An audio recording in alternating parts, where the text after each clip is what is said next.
હાલમાં Surat police commissioner દ્વારા સમગ્ર સુરત શહેરમાં અચાનક સરપ્રાઇઝ ચેકિંગ હાથ ધરવામાં આવી રહ્યું છે।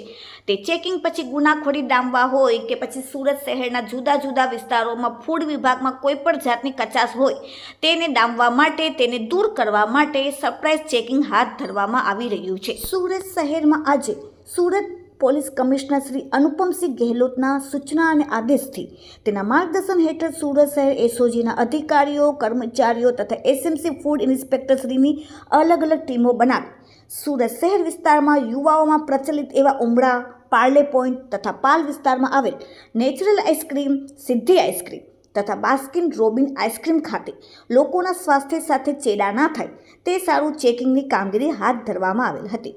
તેમજ સુરત શહેર એસઓજી પોલીસ દ્વારા આવનારા દિવસોમાં પણ આ પ્રકારનું સરપ્રાઇઝ ચેકિંગ તથા રેડ કરીને કાર્યવાહી સતત ચાલુ રાખવામાં આવશે અને જો કોઈ પણ પ્રકારની ગેરકાયદેસર પ્રવૃત્તિ થતી હશે તો તેની સામે કાયદેસરની કાર્યવાહી હાથ ધરવામાં આવશે। હાલમાં એસઓજીની ટીમ અને સુરત ફૂડ વિભાગના અધિકારીઓ દ્વારા આ આઈસ્ક્રીમના દુકાનોએ રેડ પાડી સરપ્રાઇઝ ચેકિંગ હાથ ધરવામાં આવ્યું અને આઈસ્ક્રીમના નમૂના જોઈ અને તેને લેબોરેટરી ખાતે તપાસ માટે મોકલવામાં આવ્યા છે। Bureau report, daily India TV, Surat.